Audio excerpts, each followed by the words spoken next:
there's parts of so like West Africa, right? Went to parts of India often, and that's why you can see like some of the parts are like clashing, like their food and like some of the way they dress. Yeah. Have you noticed that? We're at Jill Bar interview, Yeah. Big Daddy Vallo, and my shiesty. What you munch on? Foreskin? Right when I was born, I had celiac, and they didn't know what happened. So then I almost died, right?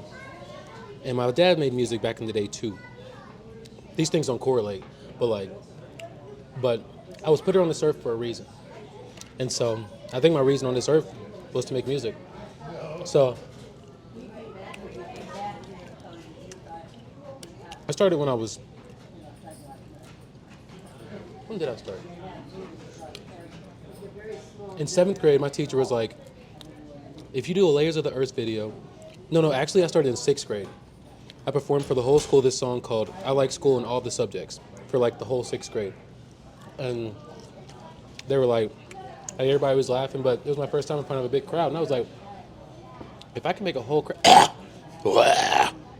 if I can make a whole crowd smile and giggle like this, why can't I can definitely make this my career. And so I've just been passionate. At first, I was just making a bunch of parodies. And the parodies were like, not that funny. And then, so I started doing my YouTube because my teacher was like, I'll show it in class. And so that like made me want to keep doing like other YouTubes. I was really inspired by the Key of Boston. You know them?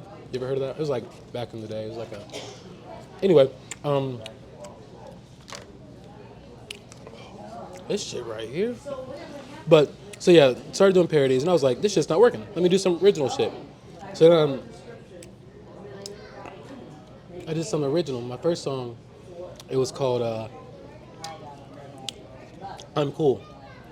It was on SoundCloud. I figured out on SoundCloud how to drop music. I would like on my Wii, I would be on YouTube, have the beat going, then have my phone right here, and I'd be like, nigga, nigga, nigga, and then the TV would be like, nigga, nigga, and then we'd just be rapping that upload. I'd be like, that shit was hard, and then nobody was like taking me serious. And for a while, it was just like, oh, you're a SoundCloud rapper, and then it became like a bad thing. So then you got looked at, people looked down on you. So once it became negative, I was like, fuck. I still just kept dropping on SoundCloud, and I was like, this is kind of cool. I kind of like this. And then eventually, I ended up, I stopped making music for a minute. Like at first, like I used to just pop Zans and just make music all the time. But then I couldn't find any more, so then I couldn't do them anymore. But if I find them, I do them. I like drugs. Yeah. So I inspired my brother to start rapping. We have this song called Pizza Man. Like I would record. I would be at home. I'd record with my little headset I got from the library on Audacity, and then I'd carry my computer in my backpack, and then I'd go to my brother's house and I'd be like, hop on this song real quick. He was like, okay, and then oh, quick, interesting. Well, yes, sir. He would just like he'd be like, okay, I got you, and like he was always low key better than me, like showing me up, and then. It's still back in the SoundCloud era, back in high school, junior year, made this song called Eating Ass. And like, that's when I was like, people are listening to it, they like it.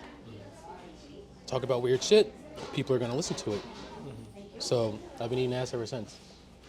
Well, the first time was on accident. I was outside the fairgrounds with this girl, and I was like, I closing my eyes, and she was like, Uncle! And then it was really awkward because like, it didn't taste that good. Back to the music. So basically, the song "Eating Ass" was like popular in my high school, and then after high school, I graduated, found some people that made music at NKU, Northern Kentucky University. You probably don't know where that is because you're not from Kentucky, but Kentucky represent 859, Lexington, Kentucky. Went to school. I was too focused on the booty instead of the books, and so someone told me if you don't catch 50 bodies by the time you leave college, you're a bitch. And so I was trying my hardest, you know, anything that walks, any like paraplegic, any like midget, like I was just taking them back to the dorm. I was like, and then I ended up failing out that semester because I cheated on my ACT. And so, you know what ACT is? Yeah. So like I cheated on it, and so I lost my scholarship, and then I ended up getting kicked out because I failed out because I lost the scholarship.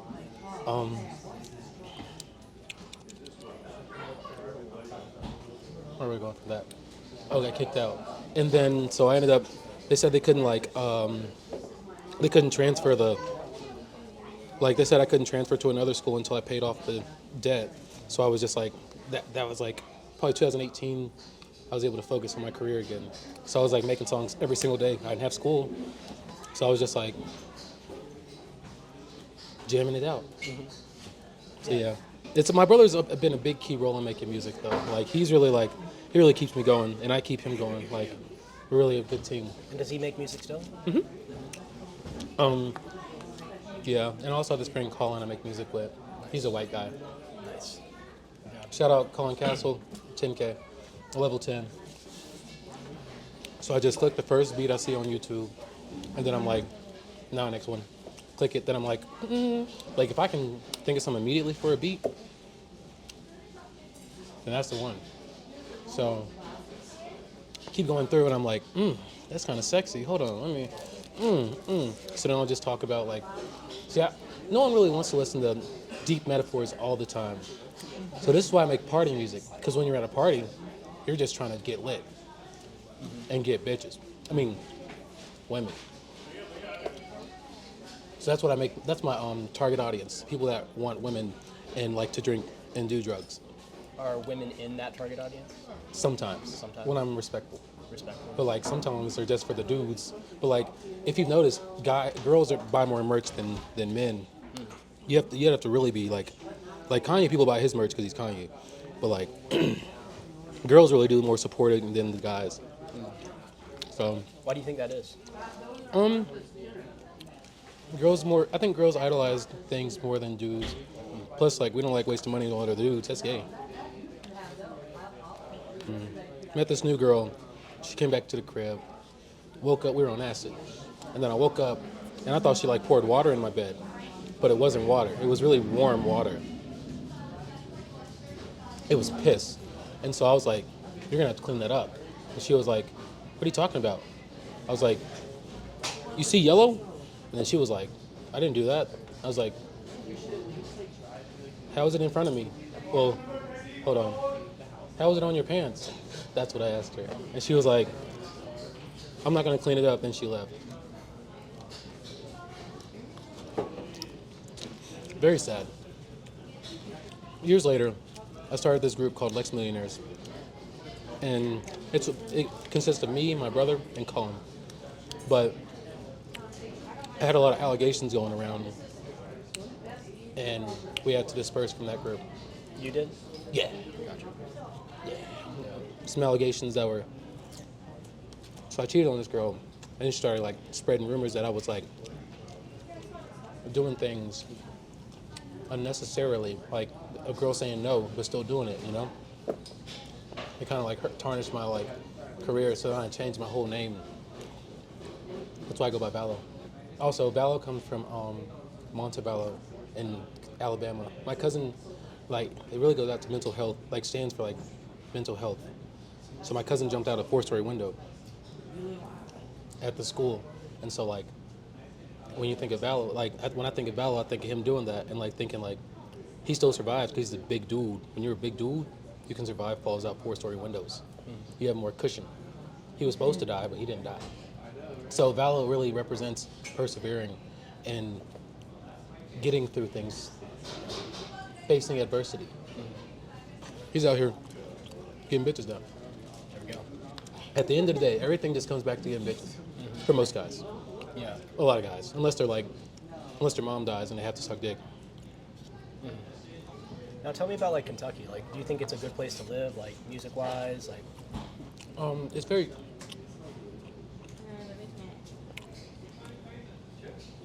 cliquish. okay. So there's not a lot of love.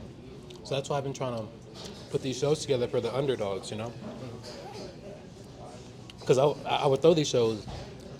Well, at first, I kept asking people, "Can I be on your show? Can I be on your show?" They'd be like, "Nah." So I'd be like, "All right, it's not hard to find a venue and throw a show."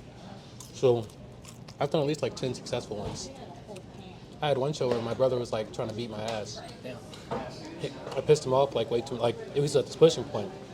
So like I was drunk as hell, crying in the bathroom. He was like beating on the door. He's like, "Come out here, nigga." I was like, so I got out of the bathroom. He was still chasing me.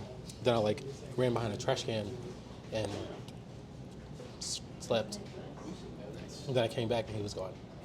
At the show. Yeah. That's So wild. that whole show was done after that. Did you even get to perform? Did he or me? Both, I guess. I didn't, but he did. Back in the day, I used to troll a lot. I was at this one show and I threw a napkin dispenser at someone as they were performing. And then like a year later, they found me at the club. They're like, "You remember when you did that? That was really disrespectful." Then his friend just came up and like punched me in the ear. And I fell to the ground. I went from seeing him to seeing stars. I was like, this hurts. It didn't feel good. I bled on my ear. So now I was like scared for a little bit. I was like, but then I stopped being scared because I'm a real nigga. R.I.P. Mikey. He was swimming and then he drowned. That was like a biggest guy in Lexington, but then he passed away, Yeah. sadly. I own a hot dog stand. It's really safe. It's really relaxed. There's a bunch of white people. They're cool. Everybody's chill. It's like Asheville. Yeah. Everybody smokes weed, meth. I started a business from the ground up and was really able to make it work. You know, I just had an idea. Then I went outside, put a table and a grill, started selling hot dogs. You know, who want a glizzy? White women love glizzies. Actually, everybody likes hot dogs late at night. And what are like some tips as far as like successfully selling hot dogs? Like, how do you go about that? Be cute and black, especially during February. You can sell a lot of hot dogs because they feel bad. Yeah. You know, like Martin Luther King, he died. You did. Yeah. So did Malcolm X.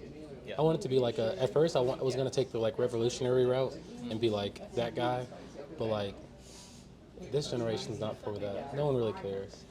And like there's so much, I mean they care, but like, you know what I'm saying, during the whole Black Lives Matter thing and like nothing really changed. Everything stayed the same. Nobody stopped killing. Well, I mean, it happens less where we hear about it less. Cops are getting better because they don't want to make the Great White Hope look bad, you know? In this world, it's just so not fair that women aren't equal to men. And like, I just feel like we need to change that, to change the narrative for women, make them feel, and that's what I make music for, is to stop misogyny. This one time we was at a party, and this girl was like, "You trying to hang out with us? Or are you trying to come back with us?" And it was like 3 dudes. And so I was the 4th dude. So we go to her crib, or we go to dude's crib. We're listening to music at first, and then like 5 minutes in, dude just whips out his dick, and she's like, just starts, you know, doing it. She was really portly, pretty gross. So basically, did that, and then other dude comes in and starts hitting from the back, and so we have to keep like, it's like we're doing stations, like, you know, mouth, and then some of us wait. We'd have to look. I'd look up the whole time because I didn't really want to. We ended up turning out the lights because it got pretty gross in there, and stations and stations, and then she ends up trying to kiss me, and I was like, "You've been sucking all these boys' dicks. You think I want to kiss you, woman?" So I was like, "Nah." So then I went into the living room after we were done. What'd you do in the living room? Slept. And then I felt gross, so I had to take a shower at my house because I couldn't stay there too long. It was pretty gross. Too many smells, too many dudes. Like, I would have rather just had a regular train, you know? But no, they wanted to all be in the room doing these stations, you know? The train station. 2020, I made this song, Margaritas. And it's one of my biggest songs. Everybody likes it. I had my inspiration because I was like, girls like margaritas. I like margaritas. Let's make a song. Found the beat. Boom. That's where it was.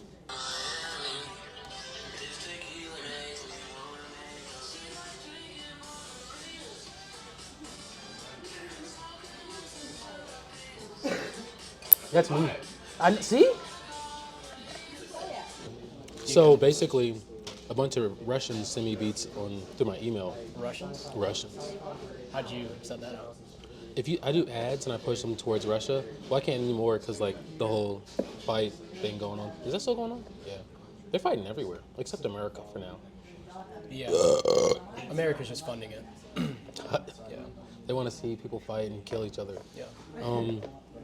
But yeah, so yeah, but I was doing ads to Russia, and then I found these like producers, and they just like emailed me on Instagram. My Instagram's MACKMANE13347. If you guys would like to follow me. So sometimes when I'm driving to stay up, I have to watch. Like, Are you being for real? yeah, So you'll be driving.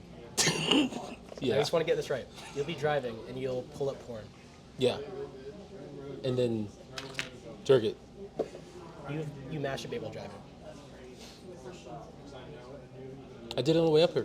What are some of the techniques? Because I feel like it could go south real quick if you do it wrong. Like, fucking 80 miles, 80 miles an hour, right? So basically, try and keep a good speed. I've practiced a lot, so like, I mean, once you go on them 4-hour drives, you're gonna have to do something to stay up, and like, you can't go to sleep while you beat your Johnson. You ever went to sleep while jacking? No, not during the process. Then you have all this energy, but then you want to go back to sleep because like after you're done, you're like, fuck. You're like, where do I wipe? And so you gotta just wipe on your front seat. So when people drive my car, I'm like, there's so many babies in here. Oh, I didn't tell you. Last night, I was the little three-way thing. They were like, let's go home. I was like, I'll take you home. She was like, can I drive? So I let her drive, right? And her friend was in the passenger seat. That was really loud. I'll whisper this part. Actually, no, I won't. Her friend was in the passenger seat, just sitting on top of me, right? Naked. And she was just driving her back home. And I was just like, and then we ran out of gas. So we was on the side of the road in Asheville. She was just naked in the passenger seat. And this was last night. Yeah, at 6 a.m. So this morning. She was like, oh yeah, we're running out of gas. I was like, bitch, why didn't you fill up?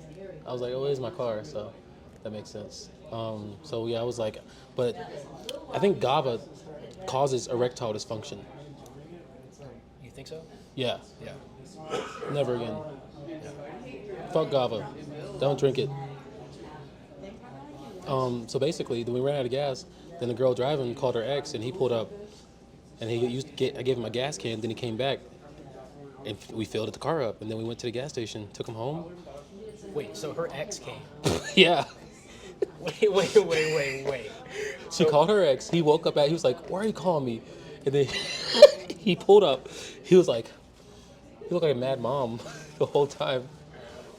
What does love to mean to you? What is love, man? I just been broken so many times. Like, I try my hardest, and I just keep getting broken. They always leave. I've never haven't had a woman in years. But yeah, misogyny is definitely a big issue in this world, and I address that in a couple songs. When I'm like, bitch, suck this dick.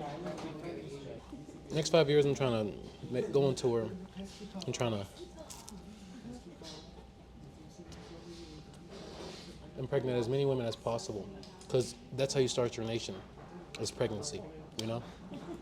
And then focus more on music and just really trying to get my career off the ground. How many kids are we talking? At least like 25. My goal back when I was younger was to have a baby with every race. So then I would see which one looks the cutest that I would take care of. And what about the other babies that aren't as cute as you want them to be?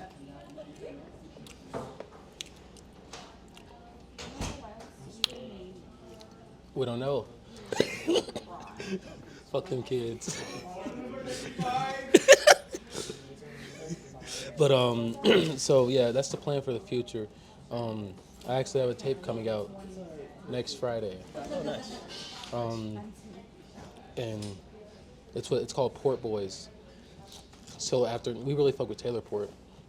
But anyway, Port Boys, we formed a new group. It's like my little like collective, me and the boys, and like we're gonna drop a little tape. We have one song called Twinkie, where we talk about filling her up like a Twinkie, because back to what I was saying, everyone needs to get filled up all the time. The goal in life is to fill people up. And how many people do you think you filled up? In life, 115. Wow.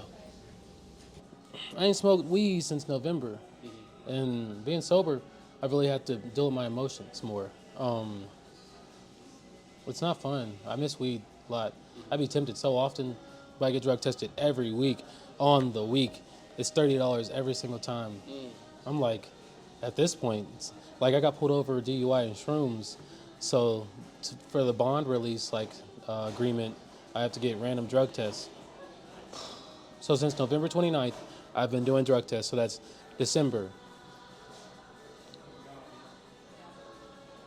January, February, March.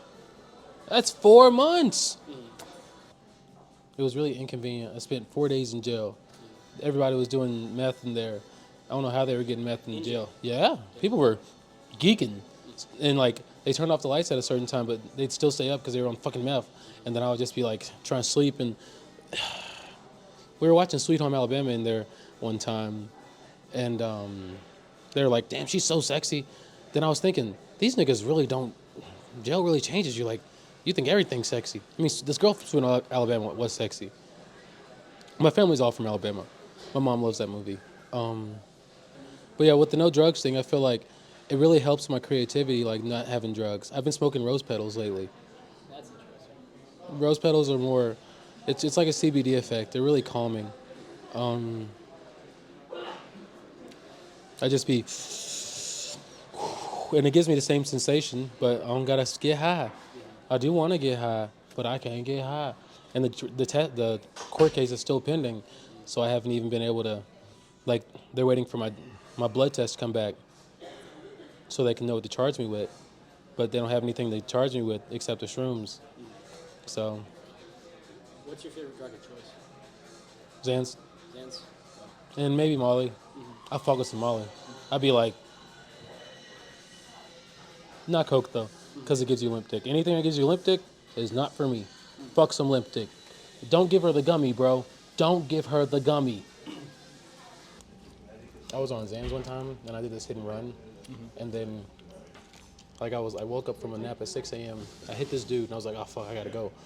Like his car, not him.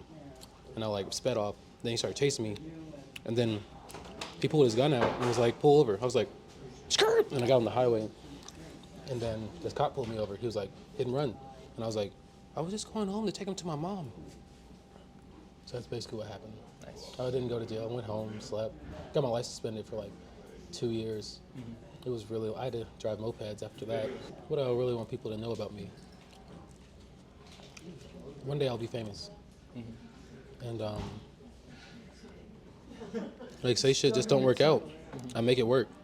Like, I'm just proud of being able to bring people together to show off their art. Because at the end of the day, that's what it is. It's art being showed.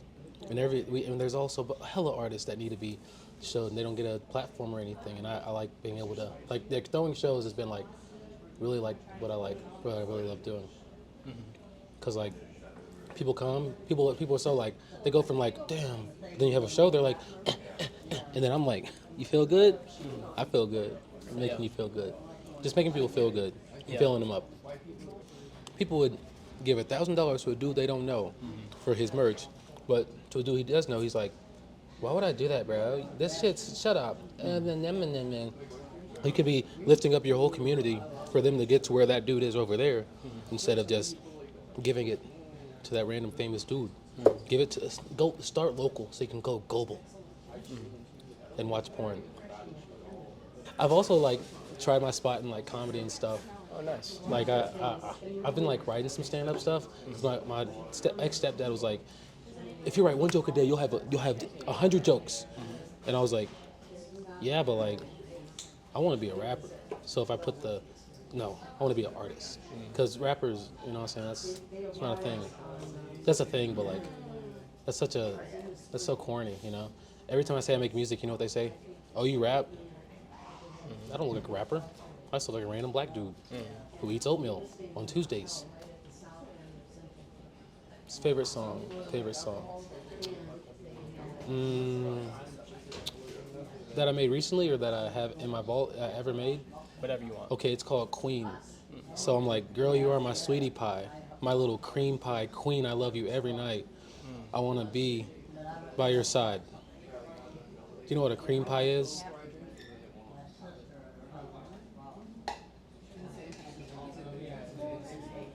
You don't know? Well, basically, when a mommy and a daddy love each other very much, he cream pies her. How does that make you feel?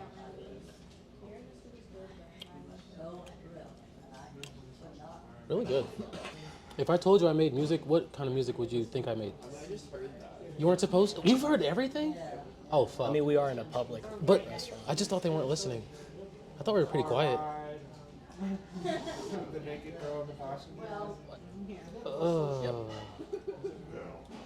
We should have been more quiet. I was diagnosed with bipolar, but I think mental health is like a thing you should take seriously. That's also a big thing. Like with my music, is that I want to support positive mental health.